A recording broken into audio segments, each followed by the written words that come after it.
Assalamualaikum warahmatullahi wabarakatuh. Selamat jumpa kembali di channel SMA Negeri 1 Prambon dalam rangka mempelajari materi PKN dengan judul Dinamika Penerapan Demokrasi di Indonesia.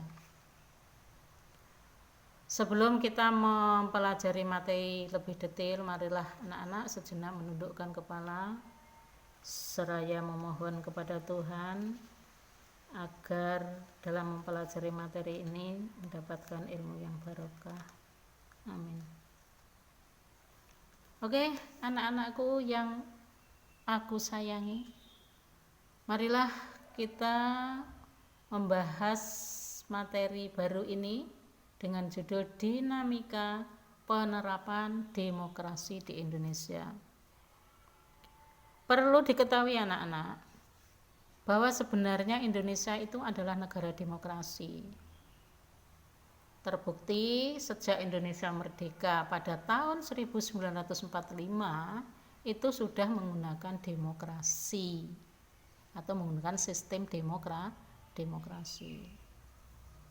Nah, pelaksanaan demokrasi di Indonesia itu sudah mengalami beberapa perubahan, mengingat Undang-Undang Dasar 1945 mengalami amandemen.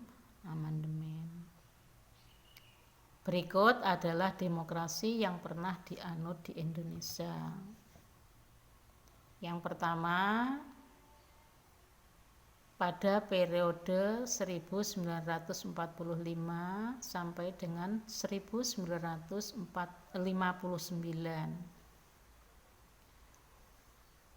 Pada periode ini Indonesia menggunakan demokrasi parlementer atau liberal.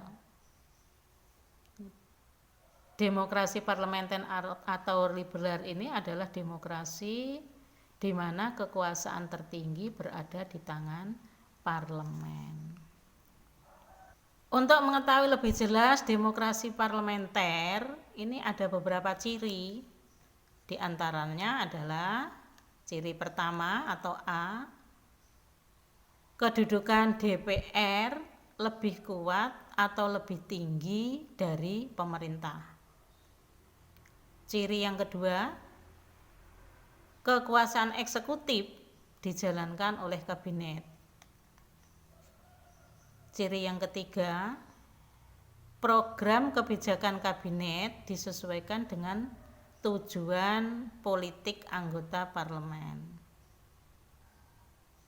Sedang ciri yang keempat atau ke D, kedudukan presiden hanya sebagai kepala negara saja.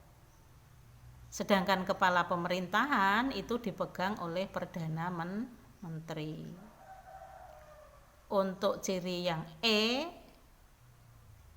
kedudukan kepala negara terpisah dari pemerintahan. Biasanya kepala negara itu hanya sebagai simbol. Ciri yang F, kekuasaan yudikatif dijalankan oleh badan pengadilan yang bebas. Sedangkan ciri yang G, jika pemerintah dianggap tidak mampu, maka anggota DPR dapat meminta mosi tidak percaya kepada parlemen untuk membubarkan pemerintah. Itulah ciri-ciri demokrasi parlementer.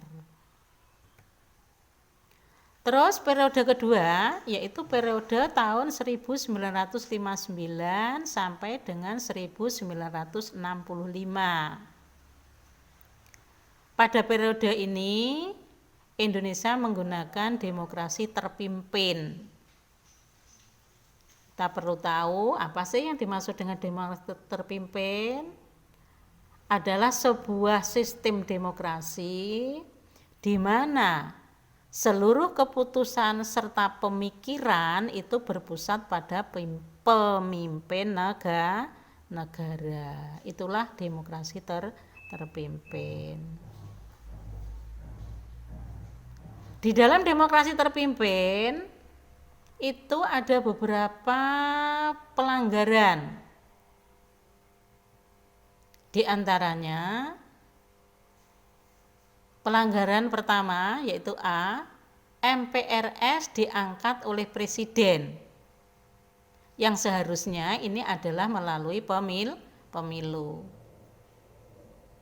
Terus pelanggaran yang B atau kedua, anggota DPRS ditunjuk presiden atau Dewan Pertimbangan Agung Sementara, itu ditunjuk oleh presiden. Yang C, DPRGR ditunjuk presiden, sedangkan hasil pemilu DPR dibubarkan. Yang D, penetapan manifesto politik Republik Indonesia sebagai GBHN atau garis besar haluan negara. Dan pelanggaran berikutnya E, adanya pengangkatan presiden seumur hidup.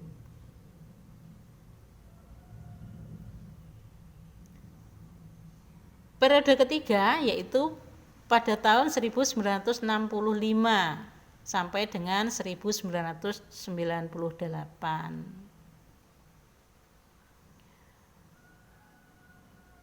Pada tahun-tahun awal, pemerintahan Orba ditandai dengan adanya kebebasan politik yang besar. Ya. Demokrasi ini dinamakan demokrasi Pancasila yang sesuai dengan ideologi bangsa Indonesia. Namun, pada prakteknya ternyata untuk menjadi negara yang demokratis itu justru runtuh dikarenakan pelanggaran kekuasaan pemerintah terutama oleh presiden sendiri.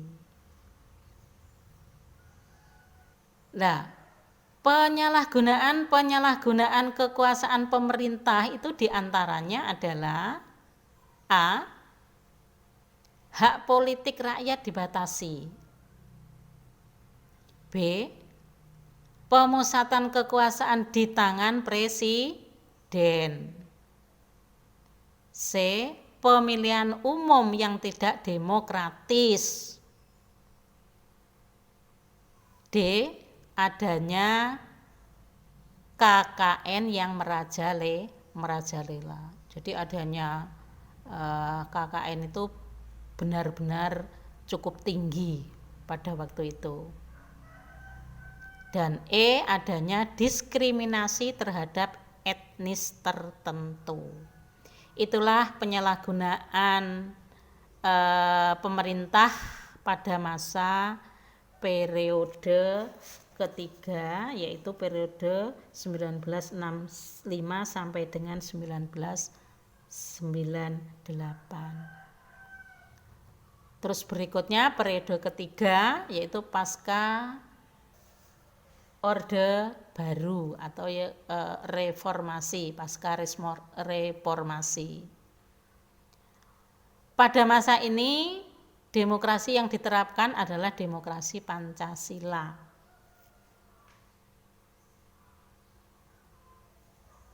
Ciri-ciri atau karakteristik demokrasi Pancasila pada era reformasi itu diantaranya adalah A, bahwa pemilu yang dilaksanakan lebih demokratis dari yang sebelumnya.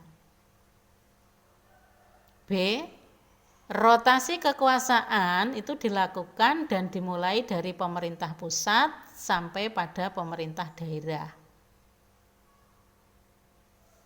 C, pola rekrutmen politik untuk pengisian jabatan politik itu dilakukan secara terbuka, yang dulunya itu tertutup. Ya. Terus yang D, adanya jaminan hak dasar masyarakat. Jadi masyarakat itu mempunyai hak atau haknya dijamin oleh pemerintah, terutama hak-hak dasar. Itulah anak-anak pelaksanaan demokrasi di Indonesia pada periode pertama 1945 sampai dengan sekarang. Anda bisa memahami dengan benar, ya, memahami dengan jelas, ya. Kalau kurang jelas bisa tanya pada guru bersangkutan. Maka dari itu, untuk memperjelas sebatas mana kemampuan Anda pada materi ini, tolong kerjakan LKPD pada halaman 69, yaitu